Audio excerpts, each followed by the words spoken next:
Kembali dalam Punyo TV, kali ini kita akan berkongsi dan kupaskan berkenaan dengan apa masalah yang berlaku sekarang dengan Rohingya di Malaysia. So, secara ringkasannya, disebabkan ramai rakyat Malaysia yang tidak puas hati dengan kependudukan mereka sendiri. Kita harus bersyukur juga kerana Malaysia tidak pernah menandatangani perjanjian pelarian 1951. So, siapa sebenarnya orang Rohingya ni? Kenapa kita rasa macam mereka ni tidak diundang walaupun kita sudah memberikan yang terbaik dari segi peri kemanusiaan dan juga tempat tinggal, kita bagi mereka pelindungan, tapi apa yang mereka balas dengan kita ini sangatlah tidak adil.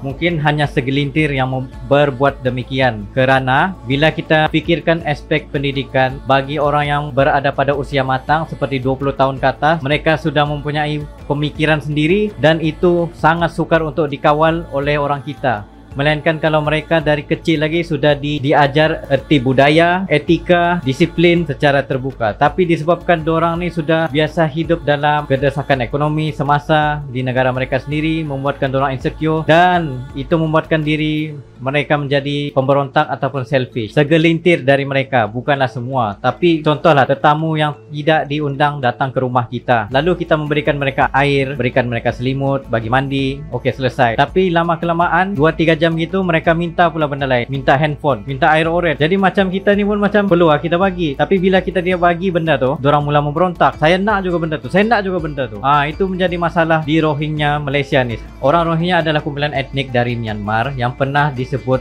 sebagai Burma. Orang Rohingya tidak mempunyai hak sebagai warga negara Myanmar dan mereka dianggap sebagai pelarian, sedangkan mereka asalnya datang daripada Myanmar sendiri dan mereka menganggap itu sebagai istilah minoriti. Jadi sebelum krisis 2017 dianggarkan 1 juta orang Rohingya tinggal di Burma. Sehingga 2018 lebih 700 pelarian Rohingya telah melarikan diri ke Bangladesh. Walaupun Bangladesh ni merupakan negara termiskin di dunia, tapi untuk Bangladesh sendiri membeli perlindungan itu amatlah terhad. Ini merupakan kata-kata daripada pensyarah Fakulti Bahasa dan Komunikasi UPM, Profesor Dr. Abdul Muati Ahmad, berpandangan tiada pihak yang membenci pelarian Rohingya ini, apatah lagi yang beragama Islam. Tetapi simpati bukan bererti terima masuk etnik Rohingya ke Malaysia. Secara umumnya rakyat Malaysia bersimpati dengan nasib malang menimpa masyarakat Rohingya, seperti mana kita bersimpati kepada rakyat Palestin, Bosnia, Vietnam, Uyghur, Kashmir, Syria dan lain-lain lagi. Tetapi tidak bermakna simpati itu perlu diterjemahkan kepada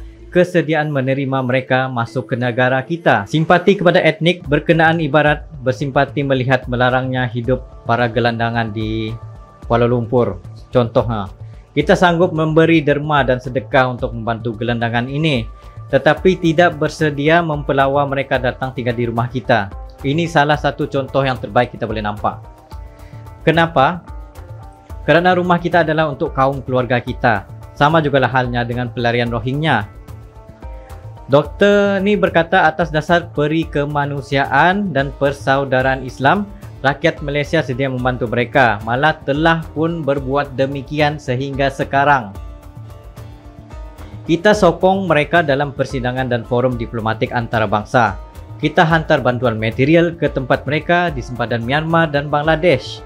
Kita pun sudah menerima kemasukan mereka ke negara kita.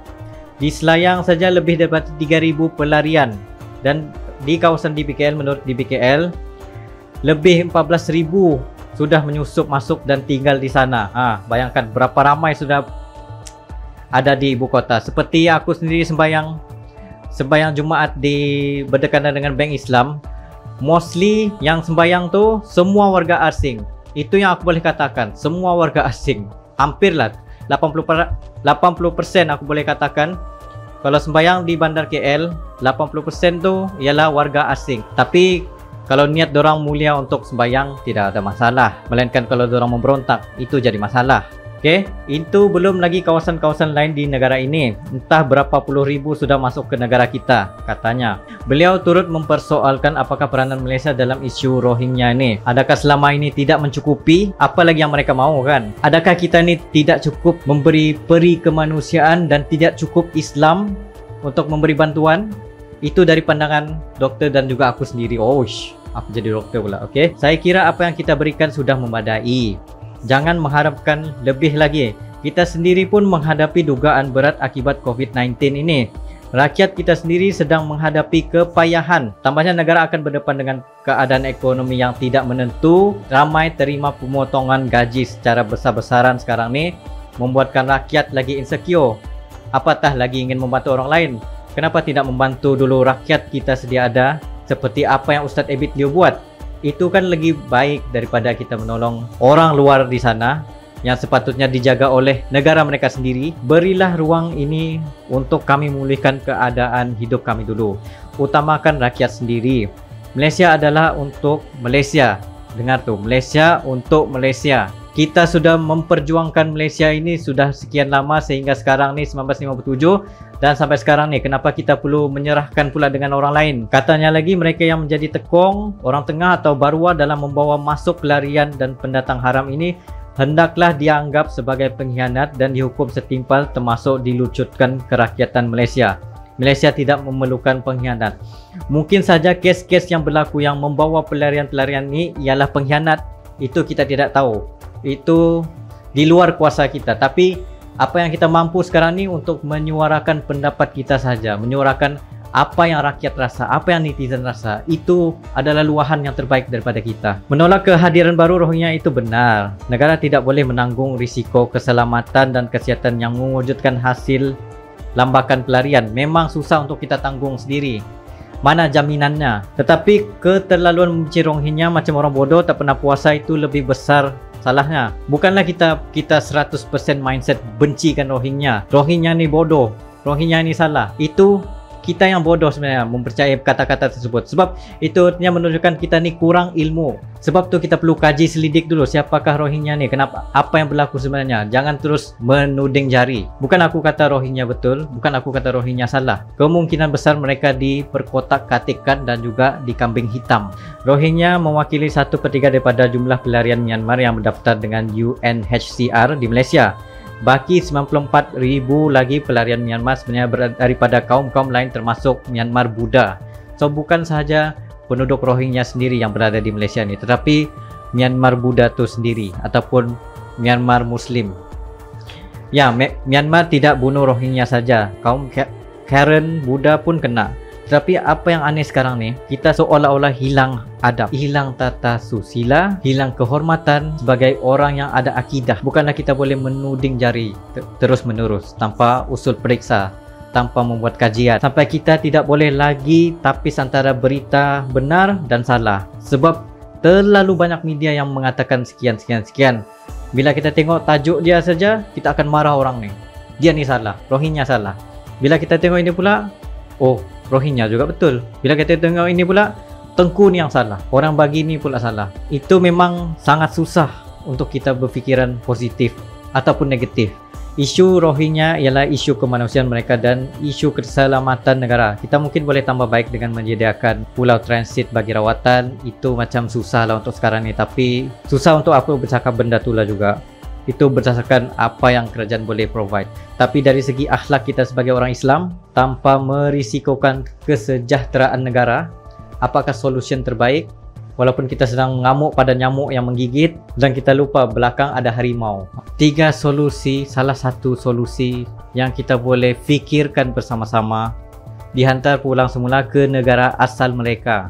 Okey, untuk pengetahuan semua, kerajaan Myanmar masih lagi mengiktiraf kewarganegaraan untuk lain-lain kaum, melainkan Rohingya. Dan ada lagi kumpulan lain yang berada di Malaysia sekarang ni tidak mahu pulang ke negara asal kerana takut akan apa yang berlaku sebelum ni. Dan Rohingya pula berada di situasi tiada negara, di mana Myanmar tidak lagi menganggap mereka wujud. Sekiranya solusi untuk menghantar mereka pulang dijalankan, kita kena pastikan ataupun PBB ataupun suara besar dunia bersetuju untuk Myanmar menerima Rohingya sebagai warga negara asli. Kedua, ini mungkin ramai yang tidak setuju, integrasi dengan rakyat tempatan. Seawal era 1980-an lagi secara tidak rasmi kita sudah pun menerima mereka. Namun berdepan dengan kekangan masalah rasmi kerajaan yang itu kita tidak pasti. Salah satu solusi yang cuba diklasifikasikan iaitu tidak menandatangani perjanjian pelarian 1951, which is bagi aku sangat bagus untuk melindungi hak kerakyatan di Malaysia sendiri. Dan ini juga ada timbul isu di mana usaha ini sebenarnya bergantung kepada kerajaan sebelumnya, Pakatan Harapan, tapi itu aku malas nak cerita, nanti termasuk bahagian politik pula.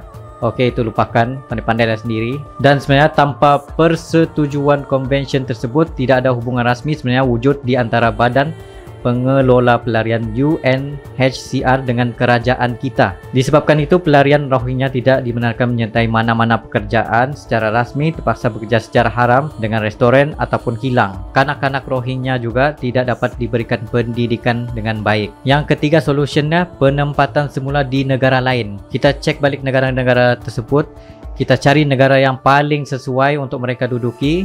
Yang paling sikit itu kita tambah di sana. Sebab kita ni memperoleh sebilangan 200,000. Apa kata kalau kita hantar pergi US kah, pergi Australia, mana-mana badan yang menerima, dan kuantiti mereka amatlah sedikit. Dan mereka mempunyai negara yang kuat dari segi ekonomi lah berbanding Malaysia ni. Jadi bagi aku benda tu sangat sesuai untuk mereka pindah di sana. Dan satu statistik yang anda perlu tahu, Malaysia merupakan negara paling ramai menghantar pelarian ke negara-negara luar berbanding negara lain yang mendapatkan pelarian seperti Turki, Nepal, Thailand, Lebanon dan Kenya. Ini merupakan benda yang penting. Permohonan individu dan keluarga etnik Rohingya untuk UNHCR memindahkan mereka kebiasaannya tidak mendapat sebarang balasan, sehingga kan ramai sudah berputus asa untuk memohon beranggapan berlakunya ketidakadilan dalam proses pemilihan UNHCR disebabkan oleh status etnik Rohingya yang miskin serta faktor agama. UNHCR juga didakwa meminggirkan etnik Rohingya daripada ditempatkan semula kerana UNHCR merasakan kewujudan etnik Rohingya yang besar di Malaysia. Bayangkan, UN ni beranggap Malaysia ni merupakan tempat Rohingya, mereka campakkan Rohingya, begitulah. Akan lebih memudahkan integrasi orang Rohingya di sini berbanding negara lain. Faktor agama juga dianggap pengukuh bagi orang Rohingya terus tinggal di negara kita berbanding negara seperti Amerika Syarikat dan sebagainya. Harus diberitahu dalam sesetengah kes di mana permohonan orang Rohingya diluluskan untuk penempatan semula. Ada juga pelarian yang menolak penerimaan tersebut atas dasar kebimbangan dalam melayan pelarian Rohingya. Sebab bagi dorang Malaysia ni rakyatnya sangat bagus, sangat melayan dengan baik. Tapi sebenarnya kita sendiri yang dipijak oleh mereka. Sakitnya hati. Tapi janganlah berpikiran terlalu tidak berperi kemanusiaan. Nanti ada pihak yang tidak puas hati dengan netizen pula.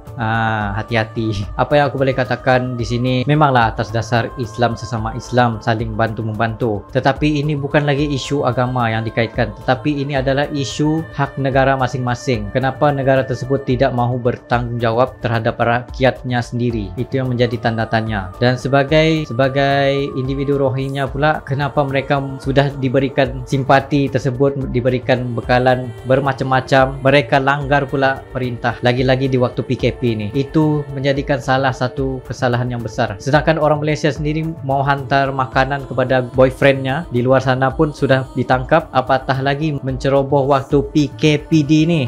Lagilah menjadi satu kesalahan yang amat besar. Sebagai kata-kata terakhir, aku minta maaf banyak-banyak kalau aku ada terkasar bahasa ataupun tersilap info, sila betulkan. Dan janganlah kita terlalu berlembut dengan Rohingya ini, kerana konflik kepada Rohingya ini sangatlah complicated.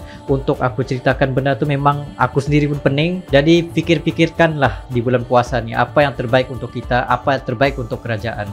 InsyaAllah. Salam Ramadan. Terima kasih for watching.